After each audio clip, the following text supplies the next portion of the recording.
So I just wanted to point that out to anybody that's like, well, I can't afford 4 coaches. It's like, yeah, but you can afford to go on YouTube for half an hour and learn something about yourself. Yeah, and you know what? Mentors are free usually. And you know what's surprising about mentors is most mentors are willing to give you mentorship if you just ask, like for free.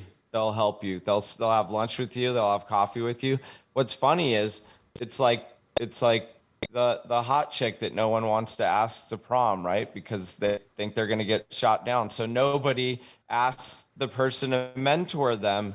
And then if they do get up the courage to do it, they make a fatal mistake, which is they ask the mentor for advice and then they talk the whole time. They don't listen. They just spew all over them. And then if the mentor does give them any kind of advice, they don't go implement it. So it's like people have to show up graciously, and you'd be surprised what type of coaching or guidance, mentorship you could get for free just by being somebody who's like eager to learn, curious, gracious. Maybe you find a way to contribute into that person's life, but there's always a way in the door. And like my friend Diego Corzo says, like, if you can't find a way in the door, then you go around back and see if you can find your way in the window. Like there's always a way in, no matter what. So totally. In the mortgage industry, there's an interesting corollary. The thing that all loan officers think that their company is hiding, or the monsters under the bed, is like our secondary department, right? The department that actually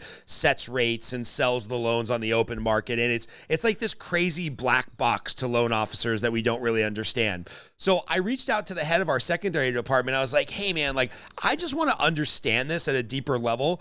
Could I just come sit next to you for like 3 days and you teach me how you're selling the loans and pricing the book of the business and what a bid versus sell spread is? And mind you, this is like a very large company of a couple thousand loan officers. And he's like, Scott, you would be interested in what I do for a living?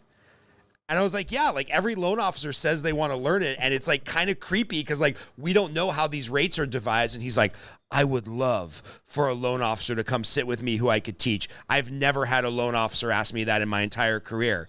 And I'm like, wait a minute, there's this whole component of the mortgage space I could learn for free just by going and sitting next to this dude who's world class at his job for 3 days. And I felt so stupid for not having asked previously. But to your point, now I got to get out there and just ask good questions and listen. yeah, and it's because he's passionate about it, and people want people to be interested in things that they're passionate about where there's a talent. So it's an opportunity to let somebody put on display what they do well. And it's so beautiful because if all humans helped other humans learn what they needed to learn, like we wouldn't have to have coaches or schools, or we could teach the community. That's a big grand philosophy that we're very far from as a society. But I think there's something to the fact that we all know something and we all have something to contribute or to teach, and we can lean on each other if we're willing to ask for the help. So I love that.